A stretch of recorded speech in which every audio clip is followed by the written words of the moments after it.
नंदुरबारमधली आहे। एका महिलेचा सिव्हिल हॉस्पिटलच्या 500 मीटर अंतरावर मृत्यू झालेला आहे।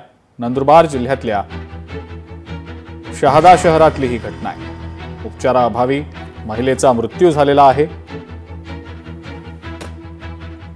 इन्कलाब फाउंडेशनच्या पदाधिकाऱ्यांनी या संदर्भातला आरोप केलेला आहे आणि जिल्हाधिकाऱ्यांनी तत्काळ चौकशीचे आदेशही दिले।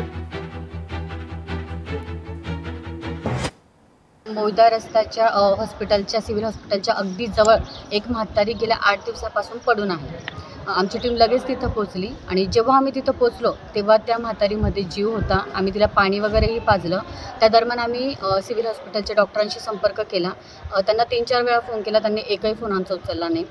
मग आम्हाला त्यानंतर कळलं की इथल्या प्रशासनाचा, इथल्या डॉक्टरांचा ह्या सगळ्या गैरसुविधामुळे त्या आजीचा जीव गेला। पण सांगायचं एवढंच की हे आत्ताच नाही आहे, याच्या आधी आमची टीम बऱ्याच वेळा वेगवेगळ्या कारणांनी जेव्हाही आली इथे डॉक्टरी अवेलेबल नसतात, कर्मचारीही वेगळे कारणं देतात आणि हे व्हायला नको परत, म्हणून आम्ही ठरवलं की आता हे बाहेर मीडिया थ्रू आलं पाहिजे। लोकशाही मराठी ऐका, पहा, जागरूक रहा।